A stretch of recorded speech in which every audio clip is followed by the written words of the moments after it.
जो भी यह कहानी सुनेगा लाइक और सब्सक्राइब करेगा, कमेंट में अपना नाम लिखेगा, अगली वीडियो में हम उसका नाम लेंगे। धन्यवाद। बेलापुर गांव में एक मोहन नाम का गरीब किसान रहता था। वो बहुत ईमानदार इंसान था। वो और उसकी पत्नी पूरा दिन खेतों में काम करते थे। मोहन अपनी पत्नी शीला और 2 बच्चों के साथ टूटे से झोपड़े में रहता था। पूरा दिन मेहनत करने के बाद भी कभी कभी मोहन के परिवार को भूखा सोना पड़ता था। एक दिन जोर जोर से बारिश होने लगी। मोहन के झोपड़े की छत में से पानी टपकने लगा। मोहन सोच रहा था अब वो क्या करे, वो अपनी गरीबी को कैसे दूर करे। वो सोचने लगा कि इतनी मेहनत के बाद भी फसल अच्छी नहीं होती, ऐसे तो घर की गरीबी दूर नहीं होगी। मुझे शहर जाकर कुछ काम करना पड़ेगा। वो अगले ही दिन शहर की तरफ चल पड़ता है। शहर जाने के लिए जंगल से होकर जाना पड़ता था। जब वह जंगल से गुजर रहा था तो उसे एक बुजुर्ग आदमी दिखाई दिया। मोहन ने देखा कि उस बूढ़े आदमी से चला नहीं जा रहा। मोहन ने कहा, बाबा आपको कहाँ जाना है, मैं आपको छोड़ देता हूँ। वह बूढ़ा आदमी बोला, बेटा मुझे पास के गांव जाना है, मैं रास्ता भटक गया हूँ, तुम कहाँ मेरे लिए परेशान होते रहोगे। मोहन बोला, कोई बात नहीं बाबा, आप मेरे साथ चलो। रास्ते में दोनों बातें करने लगते हैं। मोहन बाबा को बोलता है कि वह काम की तलाश में शहर जा रहा था, घर की गरीबी से बहुत परेशान है। वो दोनों सारे रास्ते ढेर सारी बातें करते रहे। बाबा को पता चल गया था मोहन एक नेक दिल इंसान है।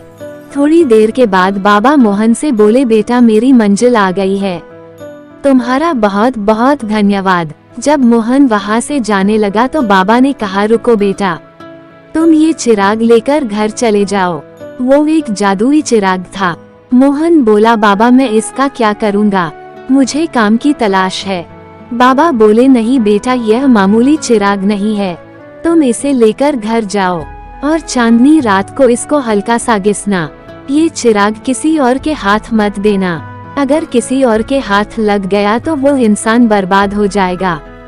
मोहन चिराग लेकर घर आ गया। वह सारी बात अपनी पत्नी को बताता है। मोहन की पत्नी बोली, इस पुराने चिराग से कुछ नहीं होगा। मोहन बोला, कल ही चांदनी रात है, देखते हैं क्या होता है। अगले दिन चांदनी रात को जैसे ही मोहन ने चिराग को हाथ से थोड़ा सा घिसा तो चिराग में से एक जिन बाहर आ गया। मोहन और उसकी पत्नी डर गए। जिन बोला, तुम डरो मत, मैं तो तुम्हारा गुलाम हूँ, बोलो मेरे आका मैं आपकी क्या खिदमत कर सकता हूँ, आप जो बोलोगे वही हाजिर कर दूंगा। मोहन ने जिन से बोला, हमने 2 दिन से कुछ नहीं खाया, क्या तुम हमारे लिए खाना ला सकते हो। जिन ने झट से मोहन के आगे खाना हाजिर कर दिया। मोहन खाना देखकर खुश हो गया। जिन मोहन से बोला, और कोई हुक्म मेरे आका। मोहन बोला, मेरे घर को एक सुंदर सा घर बना दो। मोहन के पलक झपकते ही मोहन का घर बहुत सुंदर और बड़ा बन जाता है। मोहन और उसकी पत्नी बहुत खुश थे। मोहन लालची इंसान नहीं था, जो उसकी जरूरत थी उसने जिन से बस वही मांगा। वह चिराग को संभाल कर रख लेता है। अगली सुबह मोहन खेत में काम करने चला जाता है। मोहन के पड़ोस में हरी नाम का आदमी रहता था। वह बहुत लालची इंसान था। जब वह मोहन के घर के आगे से गुजरता है तो मोहन का घर देखकर हैरान हो जाता है। वो सोचता है कि मोहन के हाथ कौन सा खजाना लगा है, जो रातों रात इतना सुंदर घर बना लिया। हरी शाम पर नजर रखने लगता है।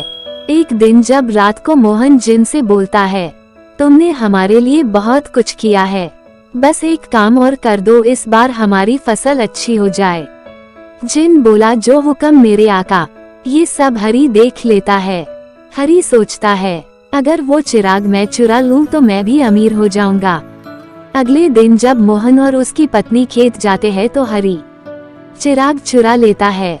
वो घर आकर जैसे ही चिराग को घिसता है तो उसमें से काला सा जिन बाहर आ जाता है। ये वो काला जिन था जो आप कहोगे उससे उल्टा काम करता था। हरी जिन से बोला, तुम इस सुंदर घर को और सुंदर बना दो। काला जिन उसके सुंदर घर को एक टूटा फूटा घर बना देता है। हरी ने सोचा हो सकता है उसने कुछ गलत सुना हो। मैं एक बार और जिन को हुक्म देता हूँ। हरि जिन से कहता है तुम मुझे जवान कर दो। जिन उसे बुढ़ा आदमी बना देता है। हरि सोचता है यह मेरे साथ क्या हो रहा है। वह चिराग लेकर मोहन के पास आता है।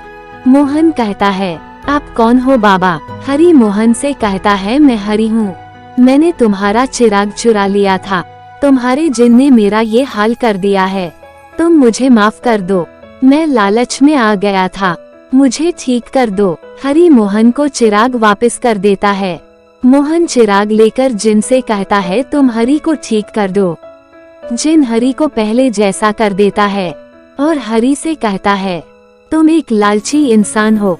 कोई भी जिन कभी लालची इंसान का साथ नहीं देता। हरि मोहन और जिन से माफी मांगकर वहां से चला जाता है। मोहन भी जिन से कहता है अब मेरी सारी जरूरत पूरी हो गई है। तुम्हारा बहुत बहुत शुक्रिया। तुमने मेरा बहुत साथ दिया, लेकिन मैं नहीं चाहता कि तुम मेरे पास रहो। ये तुम्हारी दुनिया नहीं है। तुम अपनी दुनिया में लौट जाओ। जिन ये बात सुनकर खुश हो जाता है और चिराग के अंदर चला जाता है। मोहन सोचता है मैं आज ही चिराग बूढ़े बाबा को दे आऊंगा। अब मुझे इसकी जरूरत नहीं है। इस कहानी से हमें ये शिक्षा मिलती है कि हमें कभी लालच नहीं करना चाहिए।